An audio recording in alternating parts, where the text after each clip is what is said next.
je suis très heureuse de vous retrouver aujourd'hui pour une nouvelle émission du Journal d'une maman et nous recevons aujourd'hui l'association DFD 13 qui est représentée par Madame Christelle Magot. Bonjour Christelle. Bonjour. Merci beaucoup d'être venue parmi nous aujourd'hui. Donc l'association DFD, c'est une association française œuvrant en faveur des personnes dyspraxiques avec ou sans troubles associés. Donc vous allez nous parler de cette association. C'est une association qui a 13 ans d'existence et qui est présidée par Luce Nocera, que nous connaissons bien et que nous avons reçu à plusieurs reprises. On va faire juste un petit éclairage, si vous le voulez bien Christelle, rapide sur la dyspraxie, qui est un trouble du développement moteur qui touche la planification, la réalisation, la coordination et l'automatisation des gestes volontaires. Alors on dit qu'elle toucherait au moins 6% des enfants scolarisés, soit environ un enfant par classe. Donc il y a plusieurs types de dyspraxie qui souvent se cumulent et sont moins sévères. Donc c'est quand même quelque chose qui est assez présent, qui a des fois du mal à être diagnostiqué. Est-ce que vous pouvez nous dire, vous Christelle, déjà qu'est-ce qui vous a donné l'envie de rejoindre cette association ? Eh bien, tout simplement parce que je suis maman de 3 enfants, dont un qui est d'une dyspraxie qui a été diagnostiqué à l'âge de 6 ans, et pour lequel je me suis beaucoup investie. J'ai surtout cherché à comprendre. J'ai énormément galéré sur les dossiers MDPH, énormément galéré sur le parcours diagnostique. Donc tout naturellement, eh bien, au bout d'un certain temps, j'ai moi-même pris cette place-là pour accompagner les familles qui n'avaient pas la chance d'être guidées dans leur démarche. Alors, quel premier conseil vous pourrez donner aux familles qui ont finalement du mal à se faire aider, comme ça vous est arrivé à vous Christelle? Quelle est la première porte à ouvrir quand son enfant est diagnostiqué? C'est une excellente question. Eh bien, tout d'abord, les associations, alors pas forcément la nôtre, en tout cas, il en existe plein, mais se rapprocher des associations et participer à des groupes de parole. Il y a des parents qui se retrouvent et ne pas hésiter à en parler à l'école, en parler surtout à l'enseignant et à la direction de l'école, en fait. Alors vous, votre fils, ça s'est diagnostiqué comment? Vous avez vu quelque chose qui n'allait pas? Est-ce que c'est le pédiatre? Est-ce que c'est l'école? Eh bien, c'est venu à la maison parce qu'en fait, c'est un enfant particulièrement maladroit, qui renversait beaucoup de choses, qui se cognait tout le temps aux embrasures de porte, par exemple, alors que c'était toujours la même porte, avec toujours la même distance, et avec une mauvaise évaluation des distances. Donc inévitablement, quand un enfant saute ou court, comme c'est souvent le cas des petits, eh bien, on s'est rapidement rendu compte qu'il n'avait aucune notion de la distance qu'il franchissait. Et ensuite, à l'école, dès le passage à l'écrit, il y a eu une problématique effectivement de champ visuospatial, c'est-à-dire que sur une feuille, il n'allait absolument pas centrer, par exemple, ses dessins. Il allait les placer en coin de feuille. Et le geste de l'écriture était compliqué, même un coloriage, même ne pas dépasser, c'était quelque chose de très très très compliqué pour lui. Donc les enseignants se sont dit qu'effectivement il y avait un petit souci, et de fil en aiguille on a diagnostiqué cette dyspraxie, mais ça a pris 18 mois.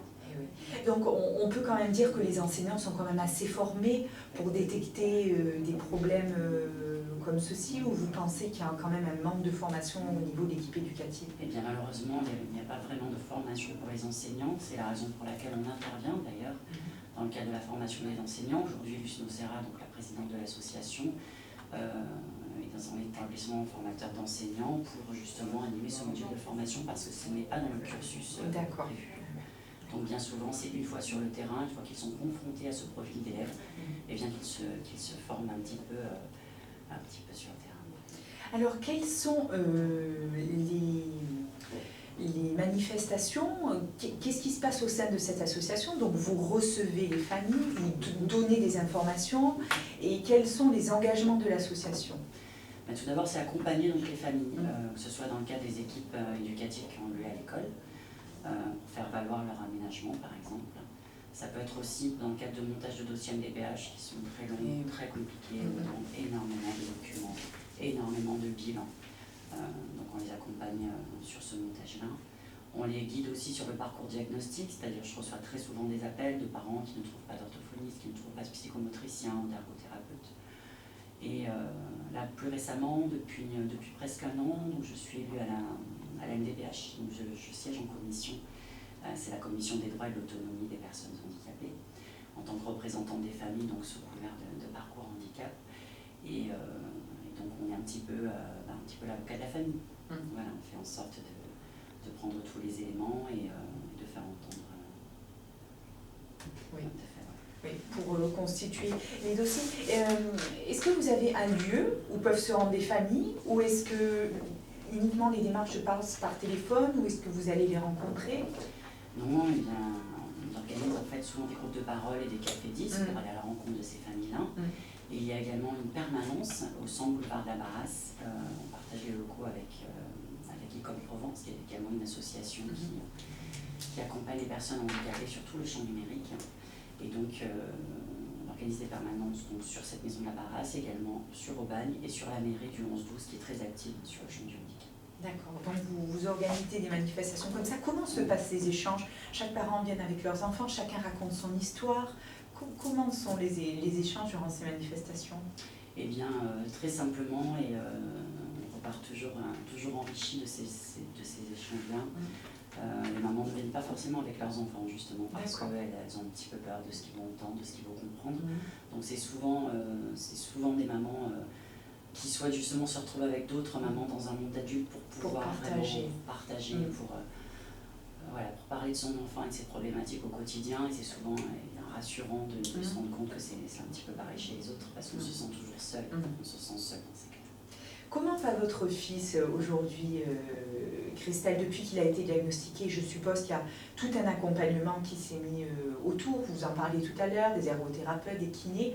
Comment va-t-il aujourd'hui? Comment suit-il sa scolarité? Je pense que c'est important que les parents d'enfants 10, quel que soit le 10, puissent se dire, ben voilà, mon enfant a un problème, il est pris en charge, mais ça va.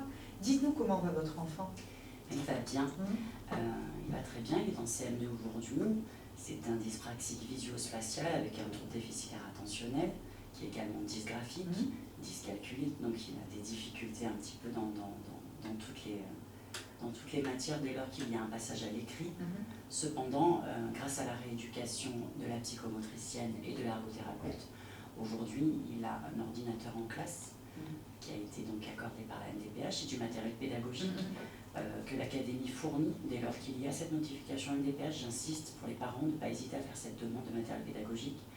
Cet ordinateur est accompagné d'un scanner à main qui lui permet de scanner très simplement les documents ou les fiches des copains s'il n'a pas eu le temps de tout noter. Donc ça se passe plutôt bien, il y a une grande bienveillance à l'école, des enseignants qui sont particulièrement investis. Et puis, ce qu'il faut savoir, c'est que ce sont des enfants qui ont une intelligence différente. C'est-à-dire que c'est différent dans les difficultés, mais c'est aussi différent dans l'apprentissage. Ils n'apprennent pas de la même manière. Il y a un gros problème de confiance en eux. Mon fils ça a été très compliqué pour lui la première année tant que le diagnostic n'était pas posé. Il ne savait pas ce qu'il avait, il se sentait nul, il se sentait lent, il se sentait mauvais. Et puis rapidement, lorsque le diagnostic a été posé, c'était beaucoup plus clair pour lui. Et les aménagements lui ont fait énormément de bien. Mais il faut savoir qu'il apprend, c'est très difficile à expliquer, mais c'est un enfant, et c'est pas le seul, ils sont quasiment tous, ils fonctionnent de cette manière-là, c'est-à-dire qu'il maîtrise de grands concepts. Il va être capable de lire beaucoup, de parler, il connaît beaucoup de choses. Mais à côté de ça, par exemple, retenir une table de multiplication, c'est le parcours du combattant. C'est difficile. On les apprend, on les répète, il les sait, et puis 2 jours après, c'est oublié. Et oui. Voilà. Mais c'est beau d'entendre ça parce que je pense que de toute façon, tous les enfants 10 ont un avenir et peut-être bien mieux que ce que peuvent penser peut-être les parents quand ce diagnostic tombe. Et ce qui est mis en place, c'est cet accompagnement et la bienveillance à l'école. Je pense que ça fait beaucoup aussi. C'est primordial. Ça ne se passe pas toujours de cette façon-là, mais c'est très très important de se battre. Là, je parle aux mamans, ne pas lâcher, insister, être présent pour les aménagements, pour les réunions, rencontrer les enseignants en début d'année, rencontrer les enseignants en milieu d'année, à la fin de l'année. Soyez présents, parce que c'est primordial pour l'équilibre de l'enfant, c'est primordial pour la compréhension aussi de l'enseignant, parce que l'enseignant ne sait pas forcément. Donc l'enseignant a lui aussi besoin d'être accompagné, d'être sensibilisé. Et dans le cadre de l'association, on est énormément sollicité par des enseignants qui souhaitent des actions de sensibilisation dans leur classe, pour les autres élèves, pour faire comprendre ce handicap invisible aux autres. Donc on intervient avec des petits camps de boxe, avec des petits outils qui mettent l'enfant dans la situation de leurs petits camarades.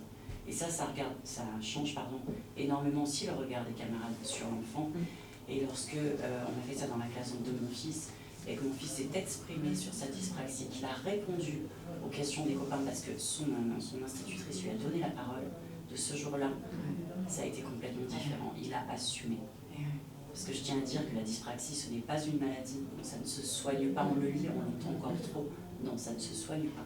Ça s'accompagne, ça se rééduque, ça se compense. Et tout un chacun va se l'approprier et pouvoir avancer parce que oui, bien évidemment, ils ont leur place dans cette société.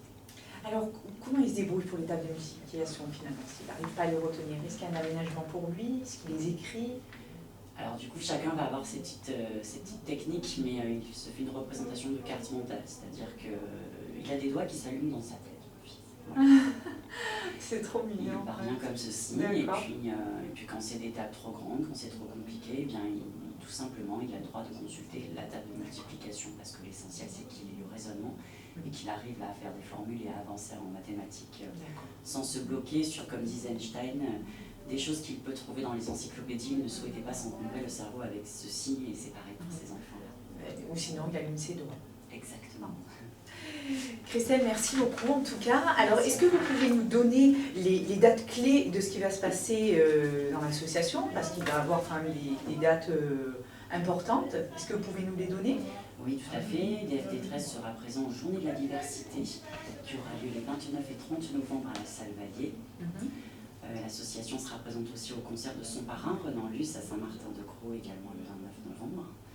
Et en ce qui concerne les prochaines dates, les Cafés 10, je vous donne rendez-vous donc sur la page Facebook de l'association. Et le prochain groupe de parole aura lieu à Marignane le 20 décembre.